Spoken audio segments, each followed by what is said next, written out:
Hello students, today we are at the last part of the continuous tenses. We've talked about the present continuous, the past continuous, so today we will talk about the future continuous. As I mentioned before, whenever you hear the term continuous, such as future continuous, remember it's also known as or also called the future progressive. It's the same thing, there's no difference. It's just that some books or videos may refer to it as continuous and some may refer to it as progressive. Okay, so when do we use this tense? Okay, the future continuous is used when we express an action that will be in progress at a specific moment, at a time later than now. So whatever the action is that we are talking about, it will be in the future, but it will be in progress. So it will be happening for a bit of time. Okay, so here's an example. By this time next week, I will be living in my new home. All right, so by this time next week, that implies the future. Will be living is an action that is not short, it is long. And the next example says, this time next week, Tanya will be working at her new job. So again, this time next week refers to the future. Will be working is an action that will be happening over a period of time.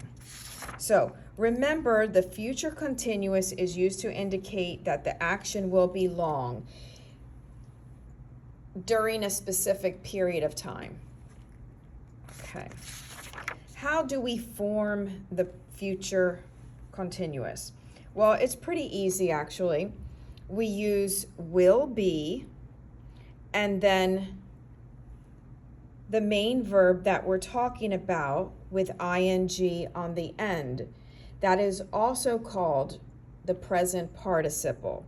So will be and the verb with ing or present participle. Okay, an example.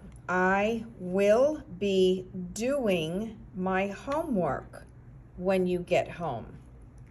Will be verb with ing. I will be driving home when the movie starts. I can't wait to go to the party tonight because I will be dancing all night long. Don't forget to take an umbrella because it will be raining all day.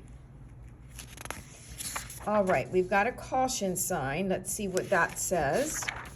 All right, don't use the future continuous tense with stative verbs such as want, love, hate, or need.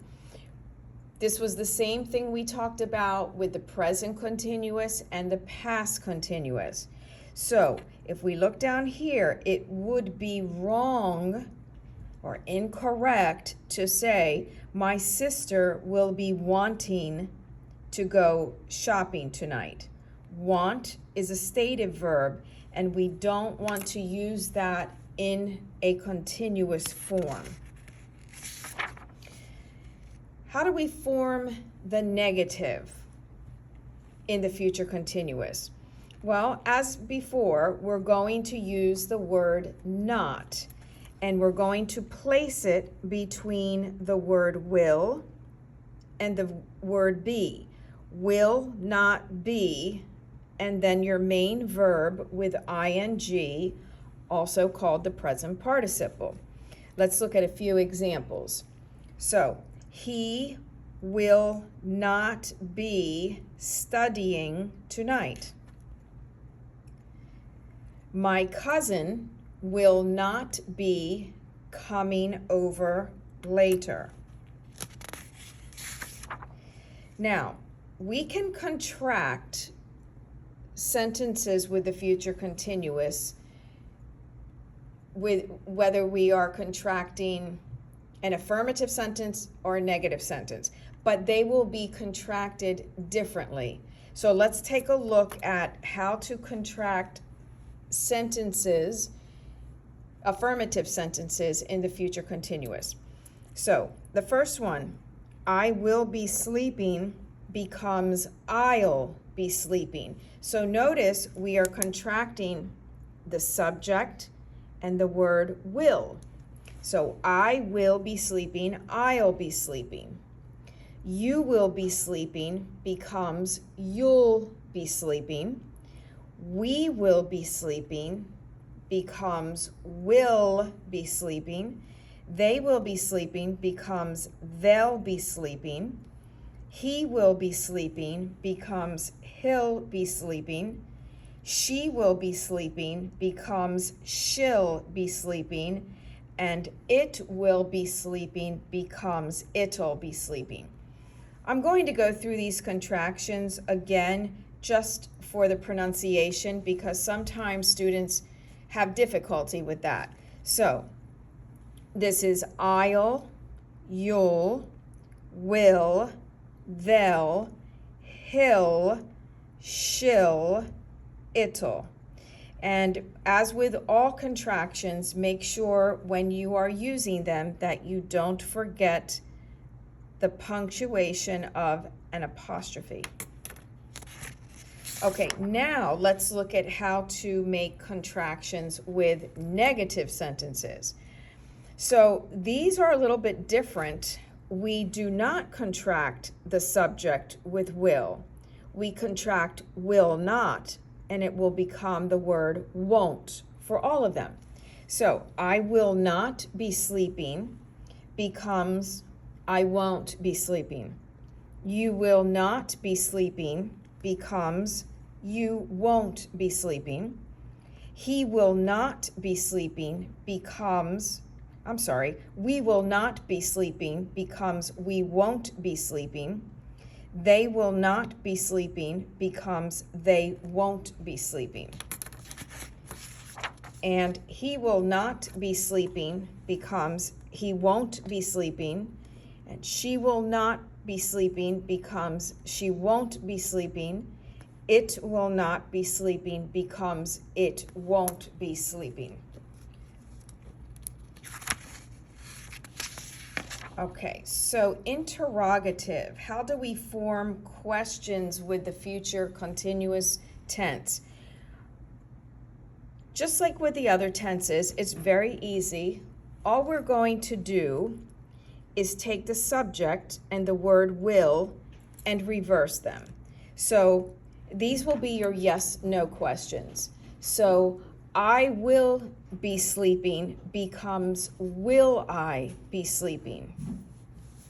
You will be sleeping becomes will you be sleeping. And you would respond, yes, I will, or negative, no, I won't. We will be sleeping. The yes/no question is, will we be sleeping? They will be sleeping will become, will they be sleeping? He will be sleeping becomes, will he be sleeping? She will be sleeping becomes, will she be sleeping? Yes, she will. No, she won't. And lastly, it will be sleeping. Will it be sleeping? So the other type of question we need to look at is an information question, which again is also very easy because all we are going to do is take the yes/no question that we just did and put a WH word in front of it. And the WH word depends on what information you need. So for example, I used where for all of these. So will I be sleeping turns into where will I be sleeping? So let's look at another one. You will be sleeping. Where will you be sleeping? And we will be sleeping. Where will we be sleeping? For example, maybe you're going camping and you might say, okay, where will we be sleeping? In a tent or in an RV? And they will be sleeping turns into where will they be sleeping? Okay, he will be sleeping. Where will he be sleeping? She will be sleeping. Where will she be sleeping? And it will be sleeping. Where will it be sleeping? So that's all I've got for you for today for the future continuous. I hope it helped, and I will see you on the next one.